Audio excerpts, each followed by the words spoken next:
Okay, good to see everybody. Appreciate you being here. Just want to start off by sending out our best wishes to Kiana Holly and her family.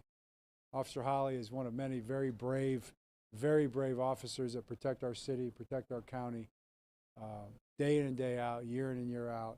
And our prayers are with her and her family, and for all the officers out there that do an amazing job of protecting us and making it so we can sleep at night. So we're very thankful for that. What questions you have? We didn't see Lamar out there today. What is his chances for playing each other? I'd say he has a chance. You know, it's just one of those things where it's an ankle sprain where if he starts feeling good and everything like, we'll check him out probably pre-game. He's in all the preparations and all that, and see where we're at. But if not, we got Tyler, and he'll be ready to go also. I was just going to say, how did Tyler do? I mean, handling the starter reps all week, preparing the play. Yeah, he definitely did a great job. Had a really nice week of practice. John, how much does, obviously you're gonna, if Chuck can't play, you're gonna miss it, but how much does that complicate with the fact that he has the green dot? Like, how do you deal with that? It's not really a problem. I mean, we'll have a green dot guy. It'll be the guy that's going to be on the field most of the time. I really wouldn't want to say who it is now, but just the next man up for the green dot as well. Is your understanding that with these new protocols that were released yesterday, there's at least a chance that Chuck could test out in that short time frame? Yes. I mean, if they test out up until really tomorrow, my understanding, you can't test out on Sunday is what I was told, but you can test out on Saturday with the new protocol. So if he tests negative tomorrow, then he'll play. John, do you have any more positive tests today? Not that I'm aware of, but it's still pretty early. We don't always get that information by the time we go on the practice field. John, you've had several injuries along the offensive line, as well as illness and things like that. Are you feel pretty confident in the guys being out there and be able to? It seems like guys have been shuttling in and out offensive line. I feel very confident. I mean, you do miss a guy, you add a guy, you miss a guy, you add a guy, and that's kind of how it's going. So we practiced all those guys, and they'll be ready to go.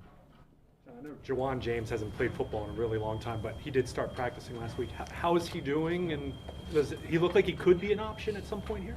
Yeah, Luke, I think it's a good question for him. I mean, it's really his body, his Achilles, is how he feels about it. So I really wouldn't want to speak for him on that. It'd be up to him. John, one more Lamar question. I'm just throwing it out there. Has he improved at all, the ankle, during the week? Oh, jeez. That's funny. Of course he has. 100% he's improved. Yeah, absolutely. Weird, strange, very strange question. Very strange. What would Lamar? Of course it's improved. I mean, what would be if it wasn't improving? What would it be? Staying the same. Well, I know, but it would be like a major injury in that case, and it's not. Is that what you're doubling for? I already told you it wasn't a major injury. Well, no, I didn't know if there hasn't been any improvement that I'm not monitoring it by like every tick, but Lamar ankle meter. yeah, the Lamar ankle meter. Very good. Well, check the ankle. I should have checked the ankle meter. would be interesting. Yeah, that's right. Yeah, we need a graphic. Dalen Hayes working out over there with Purnell.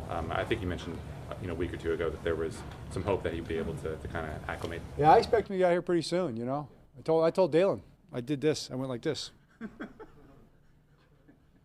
I got a calendar on that. Watch. Looking like it's time to me. John, next 3 games are against teams that all come either coaches from McVay or McVay himself. When you're looking at it, I mean, does that help to have? I mean, it seems like they'll run pretty much the similar offenses for the next 3 weeks. Yeah, that's a good point. I hadn't thought about that. I appreciate you mentioning that. It'll be on my mind now when we look at the tape. But that is part of it. It's kind of that family just a little bit. But they're not the same in terms of exactly what they do game plan wise because. They're all great coaches, great game planners. They all do a great job with the players that they have. I mean, look at Green Bay. They've got Aaron Rodgers. That's just a little different than what Cincinnati's doing with Joe Burrow, and just a little different than what you see with Matt Stafford and what Sean's doing there. So as much as it is kind of similar, it's really never the same. I think Green Bay moved Devontae Adams around a lot last week against Chicago. It might be normally the case, but when it's a guy like that, do you expect every kind of cornerback who might suit up for you to be able to know how to handle someone like him as much as you possibly can? Right. Well, you don't just play man coverage, so you can match him up, and that we've without divulging what we're doing, that's an option to match him up with a guy that we think is suited to cover him the best. You know, you run different guys at him, but then you don't always want to let Aaron Rodgers know whether you're in zone or man, because he's always looking for that with different motions and how he IDs that. So that's part of the big part of it.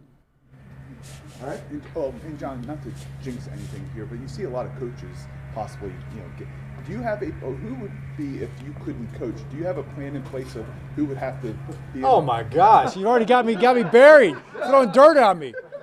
Come on.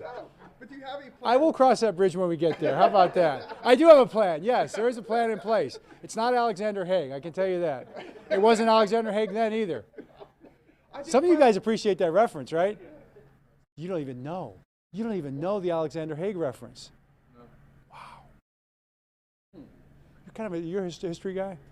Yeah, but I don't know. Yeah, Ronald Reagan, Alexander Haig. You want me to go through it? When Ronald Reagan, remember when he got shot? Yeah. Right? And he was in the hospital, and there was a succession order. Vice president, something happened with the vice president. I'm not sure. Maybe he. Who's the vice president? Mondale? No, it was Bush.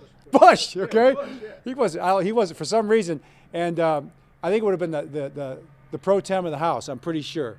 Check me on that.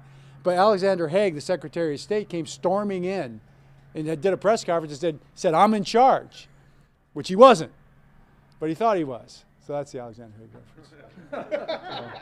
So we'll be looking for the coach to kick the door. Yeah, exactly. Whichever coach claims that he's in charge, ask another question. Make For the sure. record, I said I did not want to jinx anything. I did put that out there. You did. Thank you. I appreciate That's like that. saying with all due respect. Yeah, right. With all due respect to your question. Okay. On that note, we'll see you. All right.